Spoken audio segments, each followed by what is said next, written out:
We live in interesting times. For the headlines. The Association of Southeast Asian Nations announced that it has come up with a single draft text for negotiating territorial disputes in the South China Sea. 2 men died from heat stroke in Spain as Europe sweltered in a record heat wave Friday. And Apple just became America's first $1 trillion company.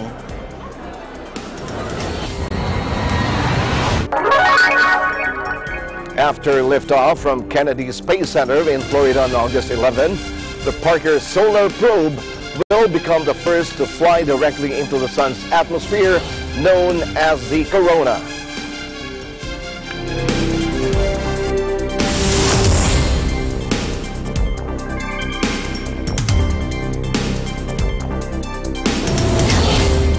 I'm Alma Angeles, wherever you're watching from around the world. Thank you very much for joining us. We welcome our viewers here in the Philippines and around the world. Good evening, everyone. I'm Sam Cepeda. And now to the news.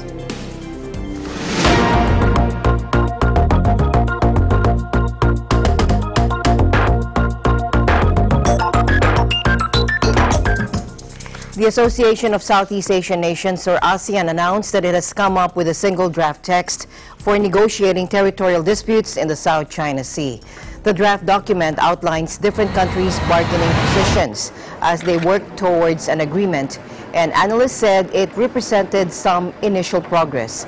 In the text, Vietnam offered the strongest opposition to Beijing's activities, calling for countries to stop building artificial islands and establishing military installations. But there was little sign of serious resistance from other countries, signaling how opposition to China's aggressive expansion in the resource-rich waters has ebbed in recent years in Southeast Asia. At a meeting of foreign ministers in Singapore, Beijing and ASEAN announced they had agreed on the negotiating text for the code.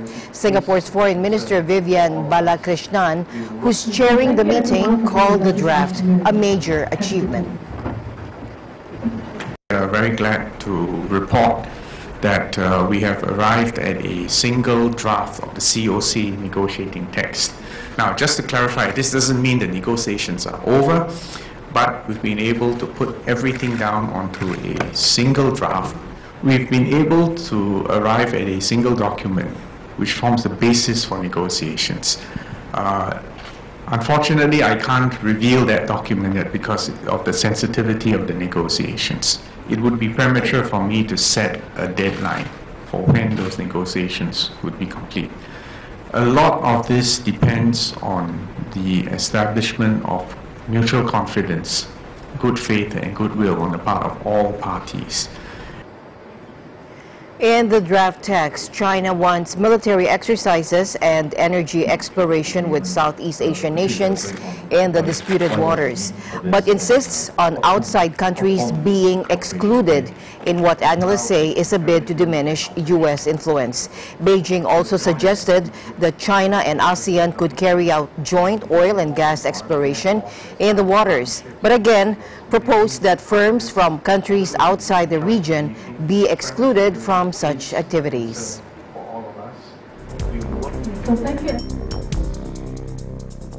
Meanwhile, ASEAN foreign ministers and their Russian counterpart Sergei Lavrov meet in Singapore as a summit between the 10 Southeast Asian nations begins. Russian Foreign Minister Sergei Lavrov said, addressing a Russia-ASEAN ministerial meeting in Singapore, that Moscow intends to boost partnership with the Association of Southeast Asian Nations, or ASEAN, in every field. An East Asia Summit foreign ministers meeting involving the 10 member states, Russia, Australia, India, China, New Zealand, South Korea, the United States, and Japan will take place on Saturday. ASEAN and Russia celebrated 20 years of partnership in 2016 that culminated in the convening of the ASEAN-Russia Commemorative Summit in Sochi. Our meeting today provides a good opportunity for us to review progress and chart future direction for ASEAN-Russia cooperation across the political, security, economic, and social cultural pillars with a view to strengthening ASEAN-Russia relations to a new height.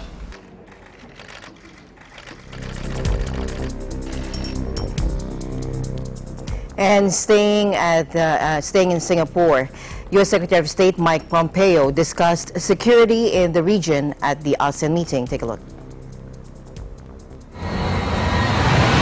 We appreciate ASEAN's ongoing efforts to promote peace and stability in the region, support the rule of law in the South China Sea, and to strictly enforce sanctions on North Korea. We are also working with ASEAN member states to counter the threat of terrorism and violent extremism in the region. Pompeo is also focusing on another major regional flashpoint at the forum, rival claims in the South China Sea and China's growing presence there.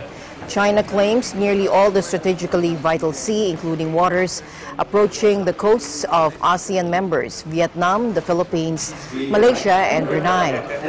Tensions have mounted in recent years as China has built up artificial islands in the waters capable of hosting military bases. And the U.S. has thrown its support behind Southeast Asian states whose maritime claims overlap Beijing's. At a meeting with Southeast Asian foreign ministers, Pompeo said the U.S. appreciated ASEAN's efforts to support the rule of law in the South China Sea. China and ASEAN announced that they had agreed on a draft negotiating text as part of efforts to forge a code of conduct to govern behavior in the sea, which analysts said represented some progress after years of negotiations.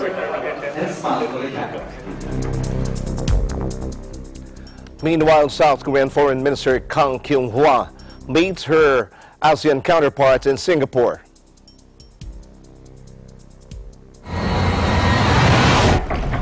This month, we will be establishing an inter-ministerial committee directly reporting to the presidential office, solely dedicated to rolling out the new Southern policy. We are also pleased to note initiatives underway by the Corp over the last year as part of this new Southern policy, including the commitment of President Moon Jae-in to visit all ASEAN member states during his term.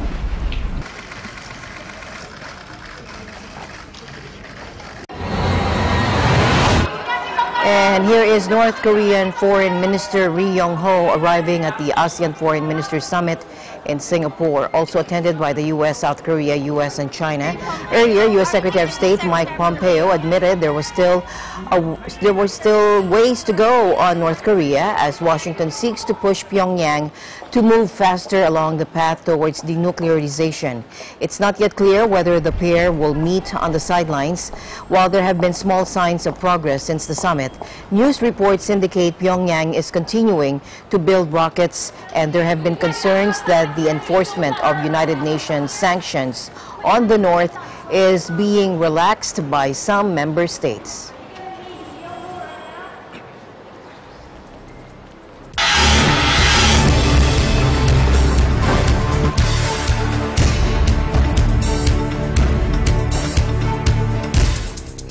Zimbabwe's presidential election has a winner in its Emerson Mnangagwa, a former spy chief, installed as president after Robert Mugabe's removal in last year's coup. Take a look.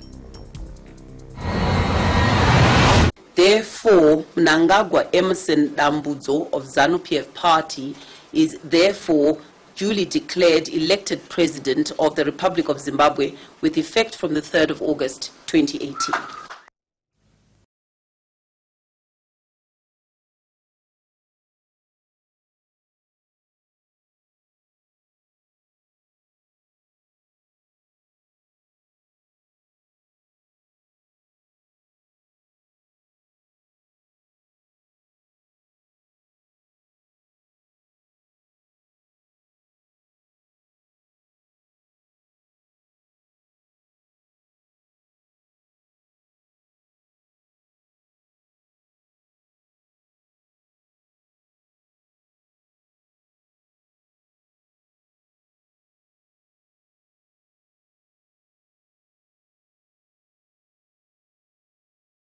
Authority, or MIA, is appealing to public to cooperate as tighter security measures have been enforced in all terminals of the Ninoy Aquino International Airport, or NAIA.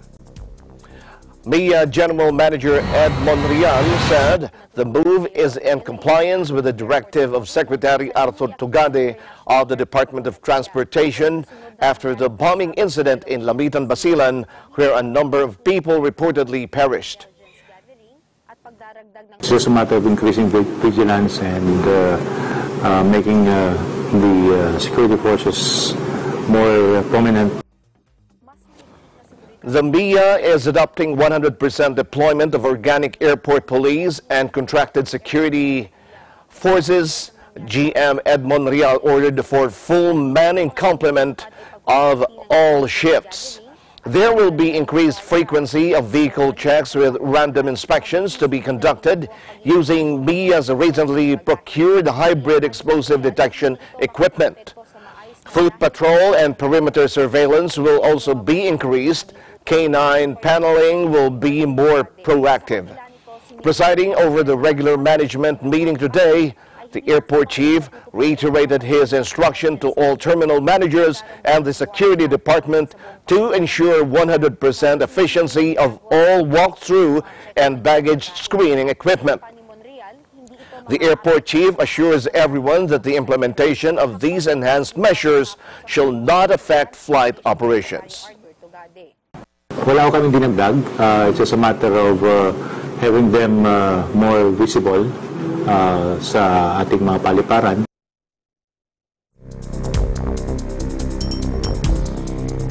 Meanwhile, the military's Joint Task Force National Capital Region has beefed up its visibility patrols to secure Metro Manila from possible spillover of the Basilan blast that killed 10 people and wounded 7 others last July 31. JTF NCR head Brigadier General Abraham Claro Quiaces said they're always on alert and vigilant, and they said they are conducting preventive measures. The patrols are meant to ensure the safety of the people in the NCR, he added. The military also said they're still to receive reports that some groups are planning to conduct similar attacks in Metro Manila. The National Capital Region Police Office, or NCRPO, was placed on high alert Thursday as a result of the Basilan incident, which means the deployment of additional police patrols and beefing up of intelligence gathering activities to deter possible attacks. The U.S. government accuses Russia of carrying out a pervasive campaign to influence public opinion and elections in a public warning just months before crucial legislative elections. And this is not just an election cycle threat. Our adversaries are trying to undermine our country on a persistent and regular basis, whether it's election season or not. Our focus here today is simply to tell the American people we acknowledge the threat. It is real, it is continuing, and we're doing everything we can to have a legitimate election that the American people can have trust in. The two men dismissed suggestions that President Donald Trump, who has repeatedly denied Russia helped him get elected, is not taking the issue seriously. In a letter to Congress, National Security Advisor John Bolton said the administration had taken extensive historic action to stop the threat. Meanwhile, President Trump campaigned in Pennsylvania ahead of the midterm elections in America.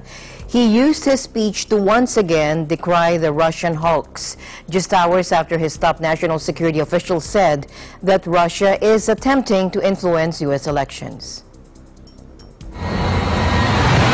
In Helsinki, I had a great meeting with Putin. We discussed everything. I had a great meeting.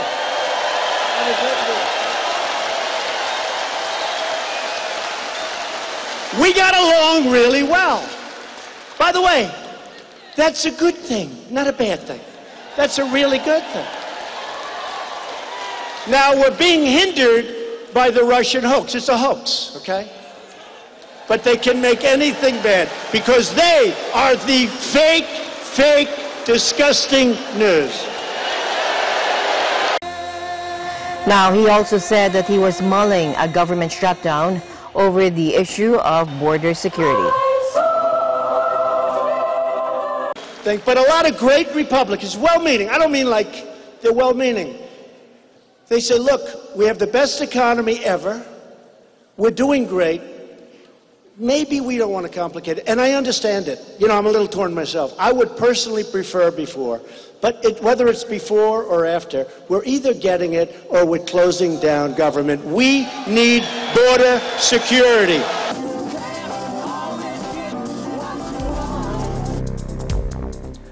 Russia called new U.S. election meddling claims hysteria that makes a mockery of America after Washington accused Moscow of a continued campaign to influence its public opinion. It was the latest round of tit-for-tat bars between the two powers over allegations by U.S. intelligence agencies that Moscow interfered in the 2016 U.S. election that brought Donald Trump to office. The two-year hysteria over some kind of Russian interference in elections, which never happened, does not only damage bilateral relations but makes a mockery of the whole political system in the U.S., Foreign Ministry spokeswoman Maria Zakharova told journalists. Russian authorities have rejected all accusations of interference in foreign elections.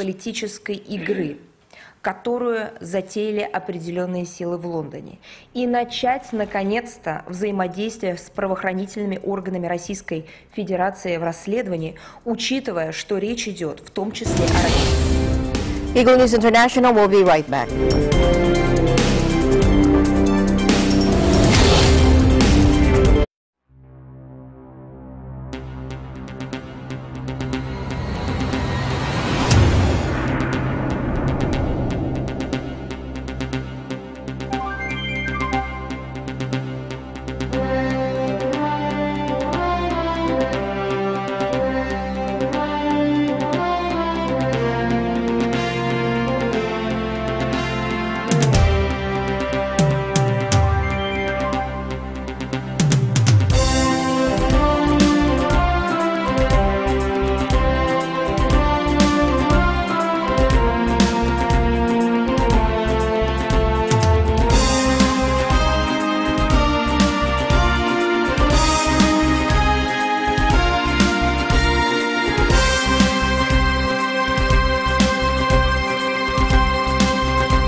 Welcome back. Apple, the culture-changing company behind the iPod, iPhone, and iPad, hit another milestone, becoming the first private sector company to surpass $1 trillion in market value. Shares of Apple finished the formal Wall Street trading day at $207.39, topping the magic number 2 days after the California tech giant reported strong quarterly earnings.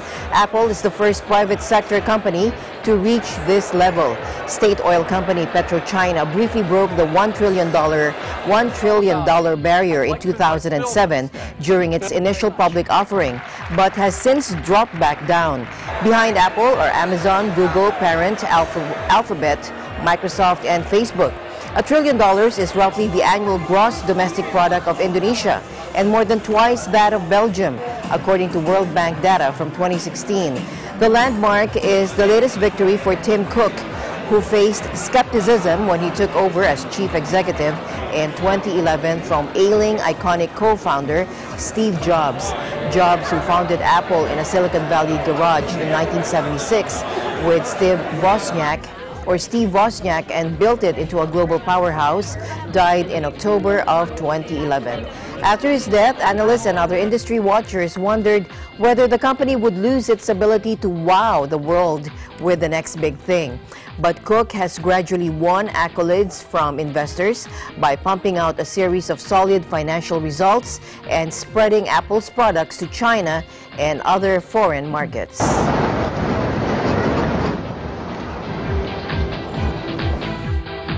Cuba's President Donald Trump's administration has announced plans to roll back Obama-era fuel efficiency standards, sparking a likely fight with California and other states that favor more aggressive environmental policies.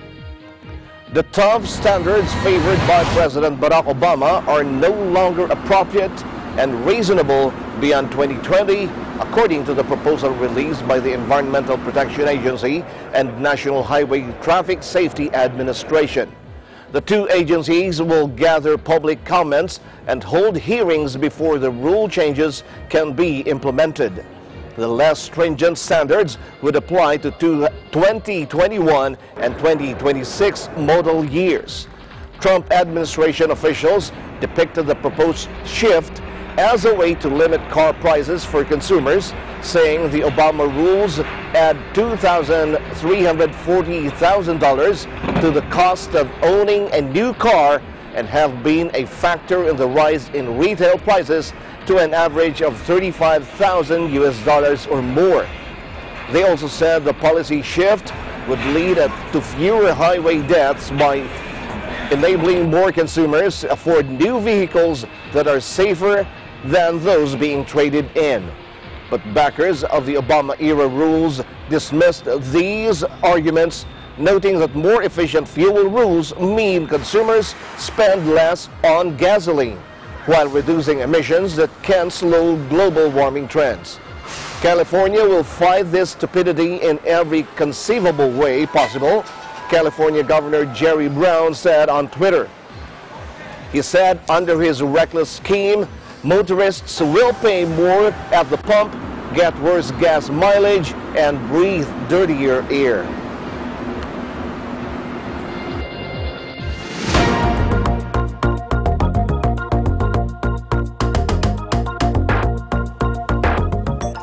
Singapore's Prime Minister said he hoped to complete by the end of the year a massive China-backed regional trade pact that has taken center stage as Washington embarks on a unilateral protectionist agenda. The 16-nation Regional Comprehensive Economic Partnership, or RCEP, is poised to become the largest free trade agreement in the world, covering about half of its population. It notably excludes the United States, which had been leading another regional trade pact, the Trans-Pacific Partnership, or TPP, until U.S. President Trump abruptly abandoned it last year. The planned RCEP pact would group the 10 members of the ASEAN nations, plus China, India, Japan, South Korea, Australia, and New Zealand. Now, in his comments, which came at the start of a meeting of ASEAN foreign ministers in Singapore, Lee also warned about escalating global trade tensions. His remarks came soon after the U.S. escalated a trade row with China by saying it was considering more than doubling threatened tariffs on a range of Chinese imports worth $200 billion. I shall briefly mention two specific areas where we can do more together. First, economic integration. one of the three pillars of the ASEAN community. Trade tensions between the US and our other dialogue partners, including China, the EU, and Canada, have escalated. The rules-based multilateral trading system, which has underpinned ASEAN's growth and prosperity, is under pressure. It's important that ASEAN continues to support the multilateral system and work with like-minded partners to deepen our web of cooperation. I'm glad that ASEAN countries are redoubling their efforts to conclude the RCEP, the Regional Comprehensive Economic Partnership, by the end of the year. The RCEP comprises ASEAN and our 6 FTA partners. It will be the world's largest trading bloc, covering a third of the world's GDP. We are also working with the EU on the ASEAN-EU Comprehensive Air Transport Agreement, the first substantive aviation arrangement between 2 major regional groupings. When established, these two, the RCEP and the ASEAN-EU CATA, will send a clear signal of ASEAN's commitment to trade liberalization and economic integration. I do not expect the negotiations to be easy, especially with a growing mood of nationalism and protectionism in many countries. Every participant will have to make trade-offs and difficult compromises. But I'm glad that ASEAN member states have taken a long-term approach and made a collective decision to stay on course in order to bring tangible benefits to our peoples. Secondly, we should make full use of technology to bring ASEAN closer together.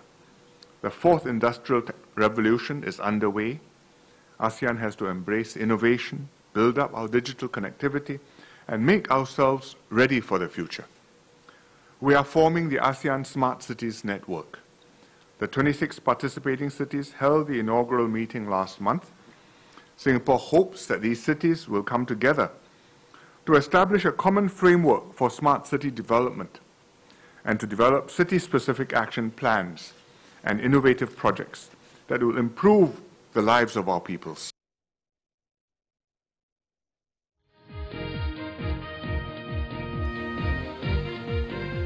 Southeast Asia and Europe stressed the importance of pushing back against protectionism and the threat of global trade wars as their ministers work towards the eventual goal of a region-to-region free trade pact.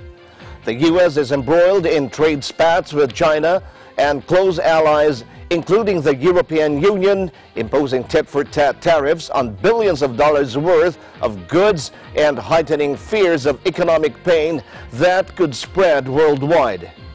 At a meeting in Singapore, EU Foreign Policy Chief Federica Mogherini assured her Southeast Asian counterparts that they could count on Europe as a free trade partner. We stand on the side of a free and fair trade that benefits all instead of damaging trade wars.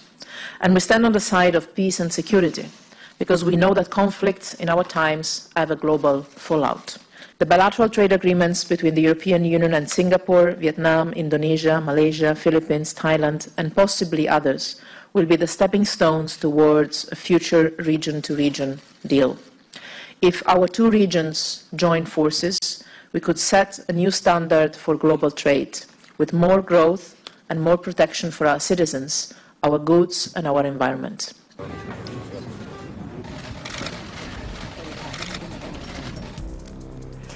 Meanwhile, India and Canada foreign ministers also met with their counterparts in Singapore. Take a look. We remain committed to enhance regional trade and integrate itself to the region. We wish to constructively engage in the early and satisfactory conclusion of negotiations on the Regional Comprehensive Partnership Agreement in 2018. Aspect of Canada that I feel we really share here with the ASEAN countries, which is Canada is a country where we feel we are strong because of our diversity, not despite our diversity.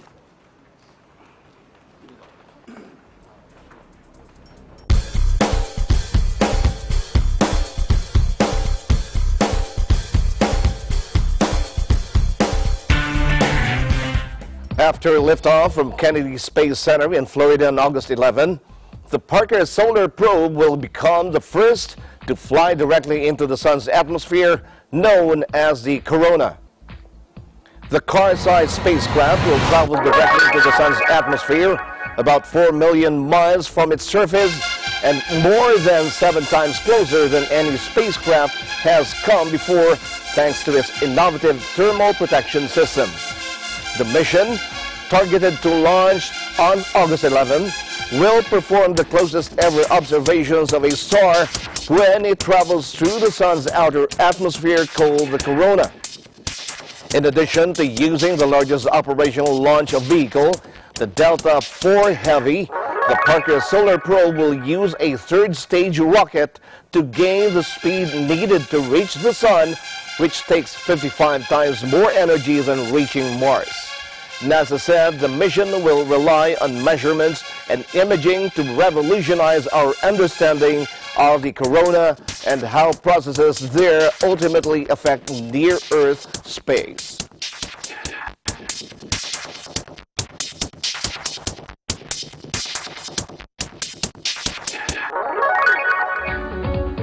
So NASA is preparing for its next big mission, getting up close and personal with the sun. Here's a closer look. The Parker Solar Probe is the first spacecraft to come close to the sun. It'll dive to within just 6.2 million kilometers of the surface. That's more than 7 times closer than any spacecraft has come before. Scientists hope the spacecraft will revolutionize our understanding of the sun with its flares and eruptions. The size of a small car, the probe is equipped with a carbon composite heat shield to keep its instruments cool enough to operate. It's fitted with solar arrays and electric antennas. It'll also carry with it, on a memory card, the names of more than 1 million people who want to accompany the probe in spirit and cheer it on its way. The probe will use 7 Venus flybys over a 7-year period, gradually reducing its orbit around the sun. It'll dive into part of the sun's atmosphere, the Corona, for the first time, facing the ferocious heat and radiation around 1,300 degrees Celsius. On this part of its long journey, the probe's instruments will study electric and magnetic fields, plasma and electric particles. Scientists hope the mission will answer crucial questions concerning space weather. Why is the Corona hotter than the sun's surface? And how is the solar wind accelerated? This will help forecast changes in the space environment that affect technology on Earth. Satellite communications, power grid problems, pipeline erosion, radiation exposure on airline flights, and astronaut safety. The mission is expected to last until 2025.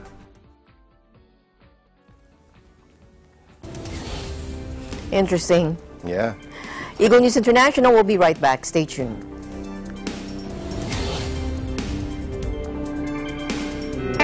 Health is our most important asset, and it should always be a constant effort to seek ways to take care of it. That includes professional medical help from the best available. The Manila-Beijing Medical Associated Incorporated is known as one of the most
to the garden.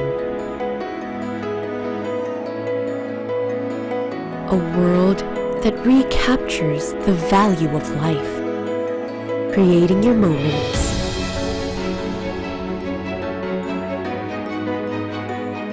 kindling your passion, worth reliving over and over. This is your world, your life, your garden.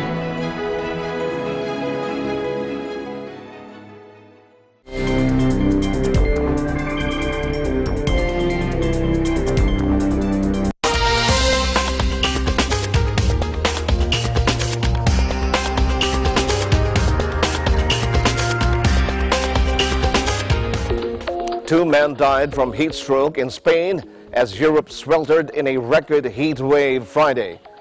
Temperatures hit a scorching 45 degrees Celsius in some areas, and meteorologists saying only scant relief is in sight in the coming days. Spain is set to experience one of its hottest days this summer on Friday, with temperatures expected to top 44 degrees Celsius, that's 111 degrees Fahrenheit. In Badajoz, on the border with Portugal, 42 degrees in Seville and 40 degrees in Madrid. In Portugal, where temperatures topped a record 45 degrees in Alvega, 150 kilometers north of Lisbon on Thursday, the heat wave is expected to reach its peak on Saturday, according to the Portuguese Institute for Sea and Atmosphere, or IPMA or IPMA. With no substantial wildfires have been reported so far, the emergency services say they remain on maximum alert. The highest temperature ever recorded in Europe was 48 degrees in Athens in 1977, closely followed by 47.3 in Amareleja, Portugal in 2003, and in Montoro, Spain last year. In other environment news, around 4,000 people are being evacuated after floods in a suburban area of the Vietnamese capital Hanoi submerged homes and wiped out farmland boasting a long coastline. Tropical Vietnam is battered by floods and storms every year, with hundreds of lives lost from the annual monsoon barrage. More flooding is expected in the coming months until the rainy season comes to an end around early October.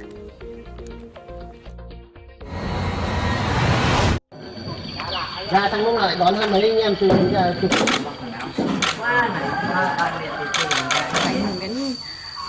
mình di chuyển của cải cái con vật thì thóc lúa các kiểu đấy nó cũng vất vả lắm. Cái hôm nay cuộc sống nó cũng hơi khó khăn một tí, cái đường đi lại nó không có, nó thiếu thốn nhiều thứ đấy. Điện đó nó không có, nó cũng khổ lắm. Công việc là chúng tôi làm hàng đây là không có để mà làm. Là không có để người ta cùng đem đến được, không có chỗ phương tiện nào để mang đến, là chúng tôi chỉ có ở nhà là không làm được cái gì cả. Là hàng ngày là chỉ có ăn trong cái chờ đợi mà lại thiệt thòi nhiều quá, lợn thì ngập mất hết rồi. Lợn gà chết. Nước.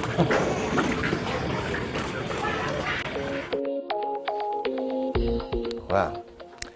Fears that embankments could burst under fresh rains mount in flooded southeastern Myanmar, where some 150,000 people have been forced from their homes and a dozen people killed.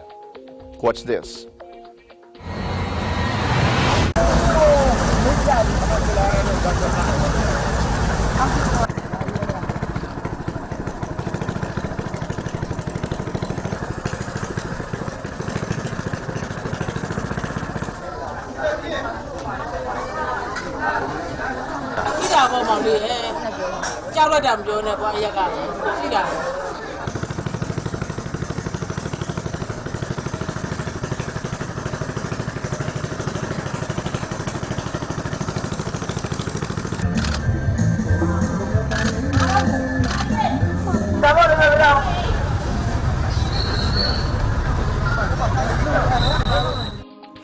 Meanwhile, North Korea warned that an unprecedented heat wave has caused heavy damage to crops as it urged citizens to join the struggle to prevent drought-like conditions from worsening and hampering food production in the impoverished country.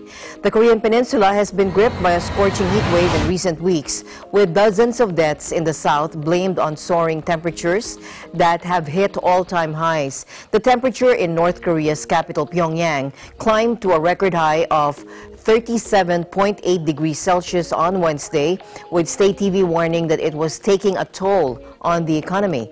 It didn't elaborate on the scale of the damage, but the rising temperatures have already inflicted heavy losses on the richer south, which has reported more than 3 million deaths of livestock and a five-fold increase in deaths from heat-related illnesses, while vegetable prices have doubled due to supplies being affected. The North State-run Rodong newspaper said that curbing further damage to the agriculture sector was an extremely important and urgent task. People in Tokyo play in artificial snow and eat snow cones to escape the sweltering heat at the Summer Snow Festival, inspired by the Uchimizu custom of sprinkling the ground with water to cool down. はい、雪を持ってくるのではなくて、これは実はかき氷なんですね。氷を溶かして、やる。日本の文化の中に打ち水というものがございまして、水によって地面を冷やし、それで、少し冷を取って、涼む。そういう文化が昔からございます。ですのでこういうことをして。そうですね。もう今年はもう本当日本が猛暑で、もう少しでも量を求めて。はい、なんかイベントが開催されるということで今日来ました。Soared to 40.3 degrees Celsius in both Nagoya, Aichi Prefecture and Mino, Gifu Prefecture, while rising to 39.9 degrees Celsius in Tajimi, also in Gifu. As of 6:40 p.m., Tajimi had logged 40.2 degrees the previous day. Japan saw its highest ever temperature of 41.1 degrees in Komagaya, Saitama Prefecture, near Tokyo on July 23 amid the prolonged heat wave. The Fire and Disaster Management Agency said that high temperatures had killed 125 people over the 3 months through July 29, while 57,534 people were taken to hospital due to suspected heat stroke or heat exhaustion. 96 people died of heat stroke in central Tokyo's 23 wards in July, nearly four-fold increase from some months last year, the Tokyo Medical Examiner's Office said Wednesday.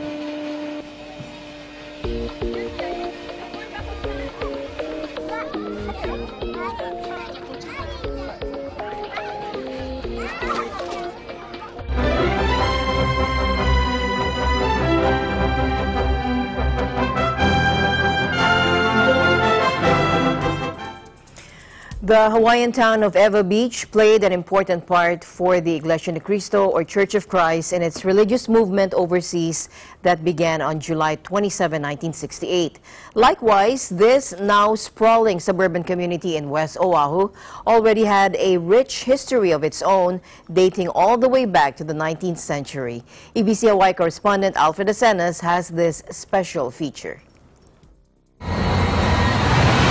Just like the pineapple, the sugar cane would play a pivotal role in shaping Hawaii's economy for more than a century, as it changed from a basic subsistence agriculture to a more complex, commodity-based system with the intent to satisfy demands for all things sweet on a global scale. Sugar would alter the landscapes of the western side of Oahu Island, with large areas of cane plantings along with the construction of sugar mills to process crops. Nearby towns would soon flourish, namely Waipahu and Eva. The Eva Plantation Company was incorporated in 1890 with about 11,000 acres of land, roughly 4,400 hectares. This new entity would soon form a critical business partnership with the Oahu Railway System in delivering large amounts of harvest throughout Hawaii and beyond. Approximately 30 miles or roughly 48 kilometers of railroad track serviced the plantation. Sugar from the mill was conveyed by the Oahu Railway and Land Company to Honolulu Harbor for shipping to the continental U.S. and worldwide. Well, Hawaii's railways began with plantation railroads. By the time Dillingham came in the late 1800s and decided to build a railroad, there were plenty of plantations. The Oahu Railway was built in part to connect all the plantations to bring that product to Honolulu so it could get shipped away. The Oahu Railway and Land Company was a common carrier railroad. They were no different than a big railroad on the mainland back then. They hauled freight, passengers, you name it, they hauled it. One of the things they did bring was the processed sugar. A lot of people always say it's a sugarcane train. It's not. The Oahu Railway never hauled sugarcane. That would have been the plantation railroads, whether it was the Ewa Plantation, Waialua, wherever. Now, because of the proximity to Pearl Harbor, the Ewa plantations were not immune to the collateral damage of machine gun fire and anti-aircraft shells brought about during the Japanese attacks on December 7, 1941. With America entering World War II, the U.S. Army took possession of over 500,000 acres, roughly about 2,000 square kilometers of farmlands to be converted to training camps and storage facilities, some of which are still in use to this day. A booming sugar industry obviously meant more workers in the farmlands.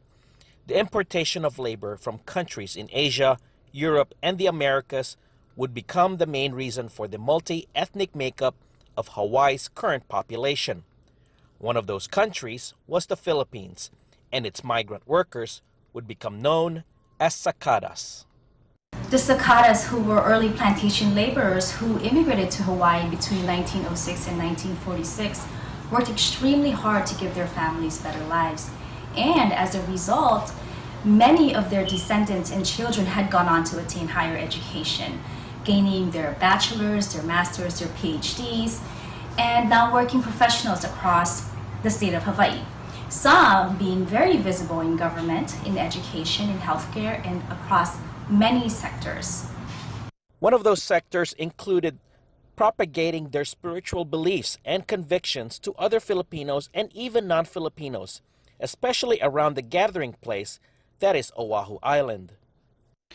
More specifically, it involved some migrant workers and their families right here in Ewa, who would soon discover that they had something unique in common: their membership in a small yet growing religious organization known as the Iglesia Ni Cristo Church of Christ. From that moment on, they would lay the foundation for something bigger, much bigger, in the days and years to come. Reporting from Ewa Beach, Hawaii, I'm Alfred Asenas for Eagle News, 1 with 25. Mahalo for watching. Thank you, Alfred. The news continues here on Eagle News International. We'll be right back.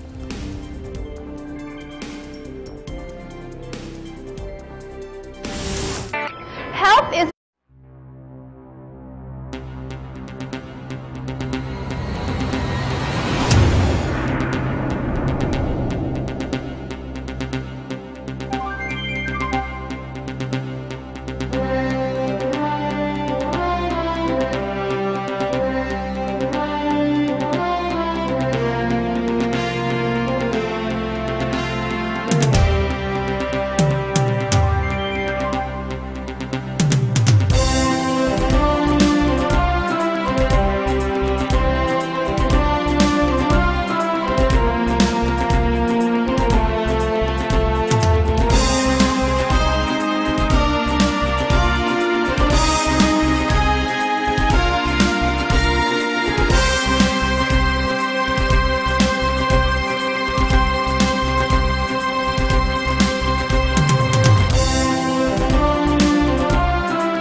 mag-provide na appropriate ratings sa lahat ng TV shows.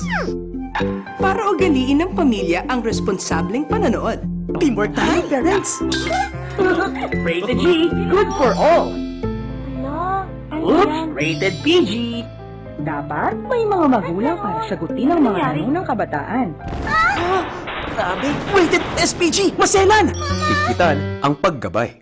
Pag rated MTRCB, rated responsable.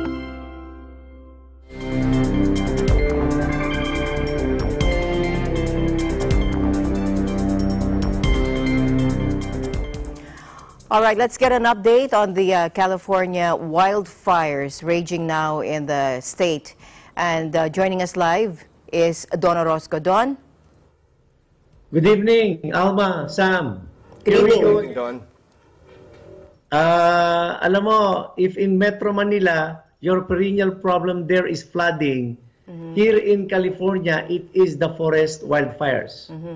While both are considered catastrophic in terms of property damage, wildfires in California is both heartbreaking and causes deep devastation. Currently, there are 18 wildfires happening simultaneously in the state of California. The largest of which is the one that started in July 23, which blazes the Redding area of California. Redding is about 225 miles o mga 360 kilometers dito sa San Francisco. And according to CAL FIRE, the fire has burned more than 126,000 acres. Wow, 126,000. Don, for the benefit of our viewers, how big is 126,000 acres, just to picture that affected area? Alam mo, Alma, according to authorities, the fire damage is probably twice the size of Sacramento. Metro Manila is about 240 acres. So in size comparison, it simply means half of Metro Manila is on fire. Can you imagine that? There are more than 13,000 firefighters fighting the blaze right now. And we need help as far as from Florida State. And currently, right now, meron pa coming from Australia and New Zealand. Don, I know there are reported casualties already, but right now, what is the latest in terms of casualties? Also, any house property damage? On the latest report of CAL FIRE, they said there are already 6 casualties, and 2 of them are actually firefighters. And then house damage is estimated to be more than 1,000. And then there are houses that are burned and flattened to the ground, as in flat.